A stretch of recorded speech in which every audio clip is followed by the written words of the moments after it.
ओम गम गणपतिये नमः। श्री कृष्णाय नमः। आप सभी को योगिनी एकादशी की बहुत बहुत शुभकामनाएं। भगवान आपकी सभी इच्छाओं को पूरी करें। योगिनी एकादशी साल की सभी एकादशियों में बहुत ही महत्वपूर्ण मानी जाती है। ऐसी मान्यता है कि इस एकादशी का व्रत करने से, इस दिन भगवान विष्णु की पूजा करने से मनुष्य को सभी बीमारियों से छुटकारा मिलता है।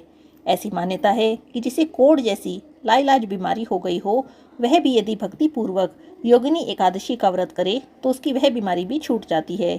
आइए सुनते हैं योगिनी एकादशी की व्रत कथा। बोलिए श्री विष्णु भगवान की जय। बहुत समय पहले की बात है। एक बार अर्जुन श्री कृष्ण के साथ धर्म पर चर्चा कर रहे थे। तब उन्होंने श्री कृष्ण से कहा, हे माधव, आपके मुख से मैंने ज्येष्ठ मास के शुक्ल पक्ष की निर्जला एकादशी की कथा सुनी और उसका महात्म्य सुना। अब आप कृपा करके आषाढ़ मास के कृष्ण पक्ष की एकादशी की कथा मुझे सुनाइए। इस एकादशी का क्या नाम है, इसका महात्म्य क्या है, इस दिन किस भगवान की पूजा की जाती है, सब कुछ मुझे बताइए। तब भगवान श्री कृष्ण ने कहा, हे अर्जुन, आषाढ़ मास के कृष्ण पक्ष की एकादशी का नाम योगिनी एकादशी है। इसका व्रत करने से सभी पाप नष्ट हो जाते हैं। यह व्रत इहलोक में भोग और परलोक में मुक्ति देने वाला है। हे अर्जुन, यह एकादशी तीनों लोकों में प्रसिद्ध है। इसके व्रत से सभी पाप नष्ट हो जाते हैं। इसके लिए पुराण में कही हुई एक कथा मैं तुम्हें सुनाता हूँ, तुम ध्यान से सुनो। कुबेर नाम का एक राजा अलकापुरी नाम की नगरी में राज्य करता था। वह बड़ा ही शिव भक्त था। उनका हेममाली नाम का एक यक्ष सेवक था, जो पूजा के लिए रोज फूल लाया करता था। हेममाली की विशालाक्षी नाम की एक सुंदर स्त्री थी। एक दिन वह पूजा के लिए मानसरोवर से पुष्प लेकर आया, किंतु कामासक्त होने के कारण पुष्पों को तो एक तरफ रख दिया और अपनी स्त्री के साथ रमण करने लगा, और इस भोग विलास में उसे दोपहर हो गई। हेममाली की राह देखते देखते राजा कुबेर को दोपहर हो गई। तब उन्होंने क्रोध से अपने सेवकों को आज्ञा दी कि जाकर पता करो कि हेममाली अभी तक पुष्प लेकर क्यों नहीं आया। जब सेवकों ने उसका पता लगा लिया तो राजा के पास जाकर बताया कि हे राजन, वह तो अपनी स्त्री के साथ रमण कर रहा है। इस बात को सुनकर राजा कुबेर ने हेममाली को तुरंत बुलाने की आज्ञा दी। डर से कांपता हुआ हेममाली राजा के सामने उपस्थित हो गया। उसे देखकर तो राजा को बहुत क्रोध आया। मारे क्रोध के उसके होठ फड़कने लगे। तब राजा ने कहा, अरे अधम, तूने पूजनीय देवों के भी देव भगवान शिव का अपमान किया है। इसके लिए मैं तुम्हें श्राप देता हूँ कि तू स्त्री के वियोग में तड़पे और मृत्यु लोक में जाकर एक कोढ़ी का जीवन व्यतीत करे। कुबेर के श्राप से वह तक्षण ही स्वर्ग से पृथ्वी पर आ गिरा और कोढ़ी हो गया। उसकी स्त्री भी उससे बिछुड़ गई।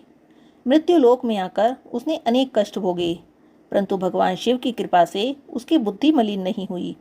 पहले जन्म की सुध उसे रही। अनेक कष्टों को भोगता हुआ वह अपने पहले जन्म के कुकर्मों को याद करता हुआ हिमालय पर्वत की तरफ चल पड़ा। चलते चलते मार्कंडेय ऋषि के आश्रम में पहुंचा। वह ऋषि अत्यंत वृद्ध तपस्वी थे, दूसरे ब्रह्मा के समान प्रतीत होते थे। उनका वह आश्रम ब्रह्मा की सभा के समान शोभा देता था। ऋषि को देखकर हेममाली वहां गया और प्रणाम करके उनके चरणों में गिर गया। हेममाली को अपने चरणों में गिरा देखकर मार्कंडेय ऋषि ने पूछा, अरे, तूने ऐसे कौन से दुष्कर्म किए हैं जिसके कारण तू कोढ़ी हो गया और इसे भयानक कष्ट भोग रहा है। महर्षि की बात सुनकर हेममाली ने कहा, हे मुनिश्रेष्ठ, मैं राजा कुबेर का अनुचर था।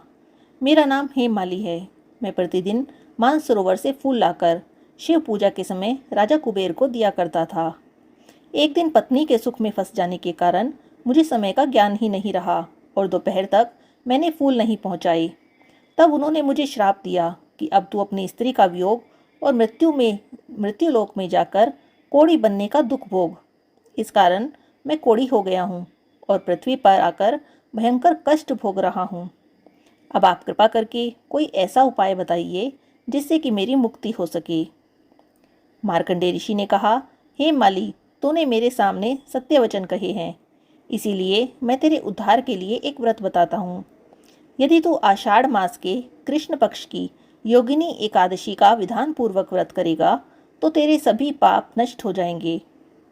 महर्षि के वचन सुनकर हेममाली बहुत प्रसन्न हुआ और उनके वचनों के अनुसार उसने योगिनी एकादशी का विधान पूर्वक व्रत किया।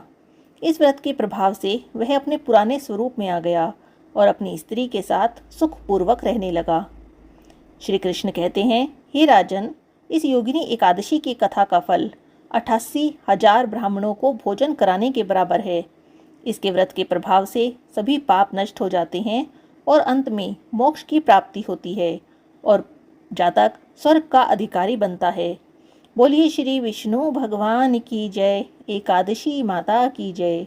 हरे कृष्णा। राधे राधे।